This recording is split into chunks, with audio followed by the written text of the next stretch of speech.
praktek kholwat mekaten. Pun sekilas info. Lanjut Bapak.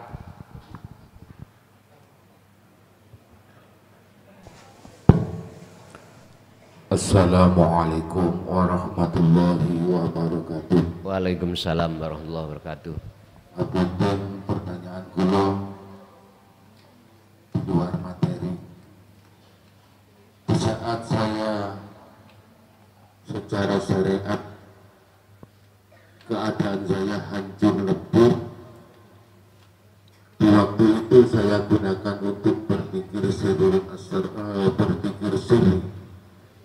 Tolong operator untuk mic yang tanya itu.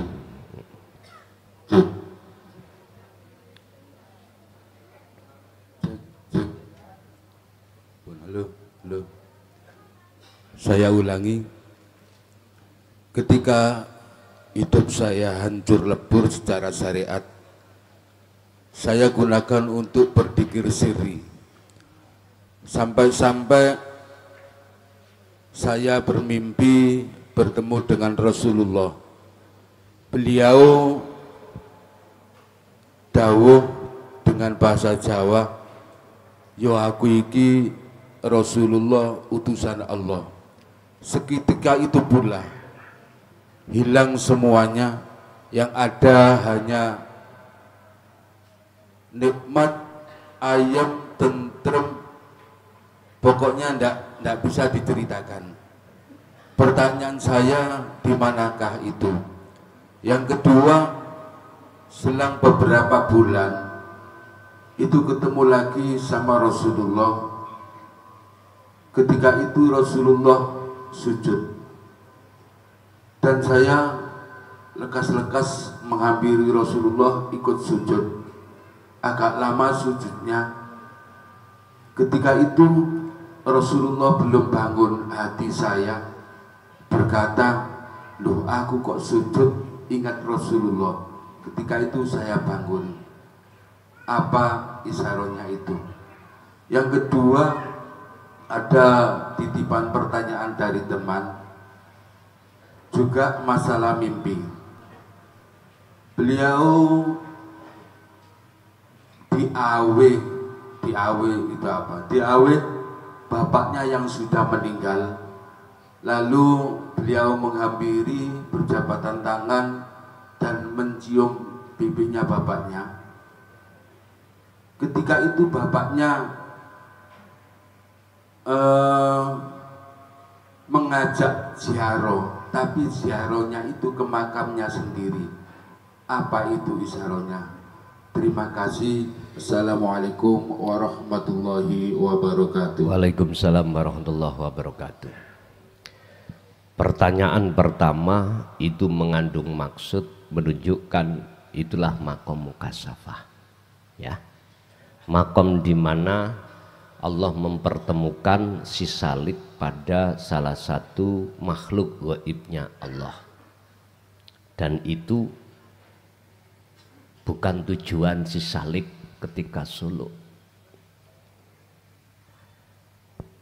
Ada beberapa keterangan di dalam kitab Darun Nafis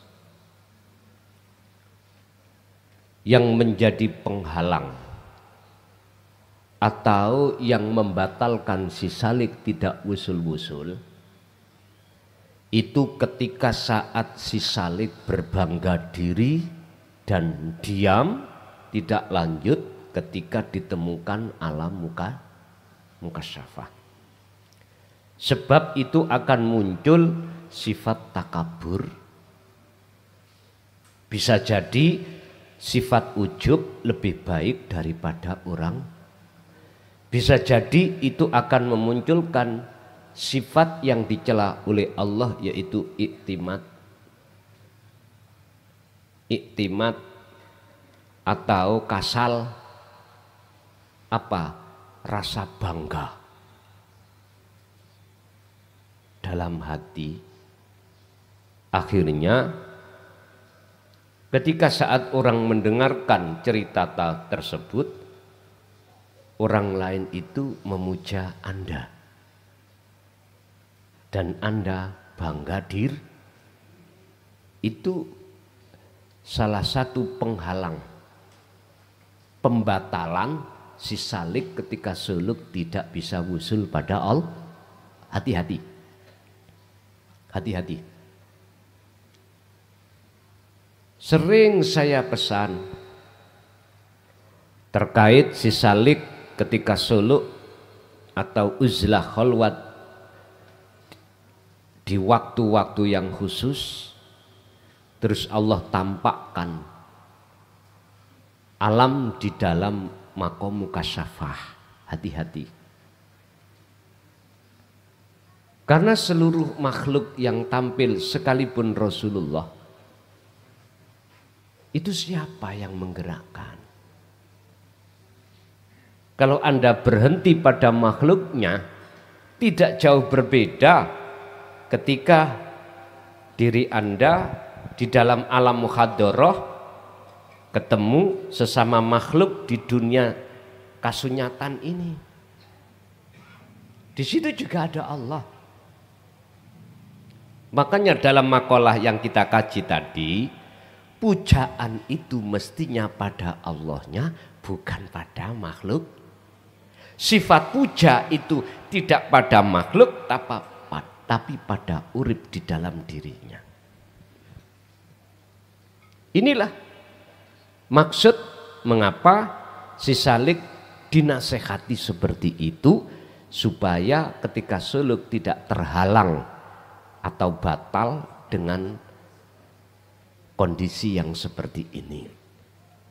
Selanjutnya, makna daripada mengapa jenengan iku wau bercerita tentang masalah ketemu baginda Rasul yang posisinya dalam keadaan sujud. Wa minal laili fasjud lahu fasabbihu lailan tawilan.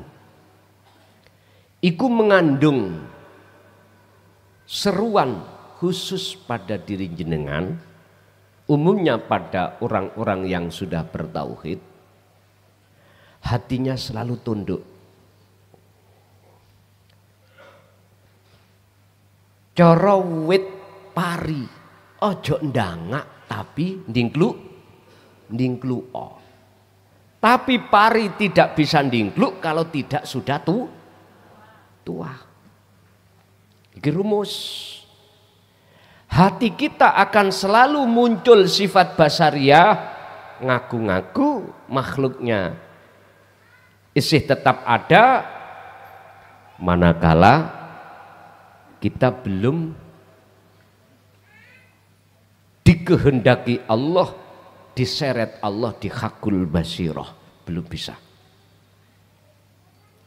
Berarti itu mengandung pitutur supaya hati itu selalu fasjud, tunduk.